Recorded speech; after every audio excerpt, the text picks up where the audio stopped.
રોરો ફેરીમાંથી આવ્યા પછી આશ્રમમાં અમે રાતે 12 વાગે જમ્યા અને પછી જોવો સવારે. તો ઘોઘાથી આશ્રમ છે મિનિમમ 20 થી 22 કિલોમીટર છે અને અહીંયા નજીકના સ્થળની વાત કરીએ તો અહીંયાથી 8 કિલોમીટર દૂર અલંગ છે અને અહીંયાથી પાછા ઘોઘાથી તમે જો નિષ્કલંક મહાદેવ જવા માંગતા હો, નિષ્કલંક મહાદેવનો પણ હું અહીંયા વિડીયો મૂકી દઈશ. તો એ મિનિમમ 22 કિલોમીટર છે અહીંયાથી અને ઘોઘાથી પણ એટલું જ છે. અને તમે જો ફરવા આવતા હો ઘોઘા રોરો ફેરીમાં તો જરૂરથી અહીંયા એકવાર પધારજો.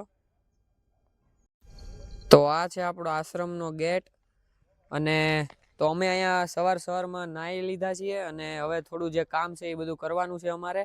અને પહેલાં પણ તમે જોઈ શકો છો આ છે આપણે જે દાદાની ઉપર જે ડુંગરા ઉપર દેરી છે એ. તો અહીંયા આવો ત્યારે ઉપર જરૂરથી જાજો કારણ કે ત્યાં પણ એક નાની એવી ડેરી છે. તો હવે હું તમને અંદરનું બધું દેખાડું કે કઈ રીતે છે, પછી આપણે જઈએ મંદિરે દર્શન કરવા. તો જેવા તમે અંદર ગેટમાં આવો છો તો અહીંયા તમને મોટું વિશાળ આશ્રમ જોવા મળે છે. પછી અમે બનાવી ચા કારણ કે બધા મહેમાનો આવવાના હતા તો બહુ બધી ચા બનાવવાની હતી. તો અમે ચા બનાવીને પછી કર્યો અમે નાસ્તો. નાસ્તામાં હતું ફાફડી, જલેબી, મરચા અને ચા. તો અત્યારે અમે જઈએ છીએ દાદાના દર્શન કરવા અને ત્યાંથી દર્શન કરીને પછી જે ઉપર મંદિર છે ડેરી, તો ત્યાં પણ અમે દર્શન કરવા જાશું. તો આ આશ્રમની જે રૂમ છે ત્યાંથી આ બહુ જ મોટો રસ્તો છે અને બહુ જ વિશાળ જગ્યામાં આખું ફેલાયેલું છે.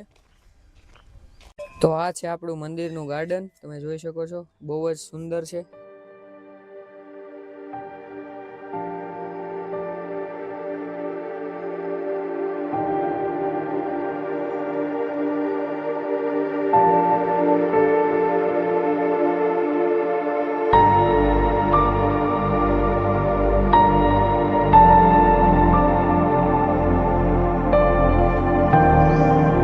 આ તમે જોઈ રહ્યા છો એ આશ્રમનો પાછલો ભાગ છે અને જે અહીંયા હું હમણાં રોડ ઉપર જાઉં છું એ રોડ સીધો આપણે અલંગ સુધી જાય છે.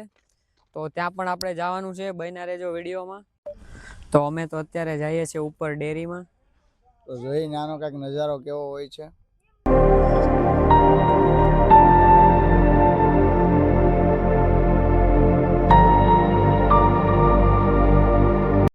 તો ઉપર આવ્યા પછી નજારો થોડોક વધારે સારો થઈ જાય છે. અહીંયા તમે જોઈ શકો છો અહીંયાથી મંદિર પણ દેખાય છે, પેલું તળાવ દેખાય છે. પહેલાં પણ મેં તમને રોડ દેખાડ્યો તો એ પણ દેખાય છે.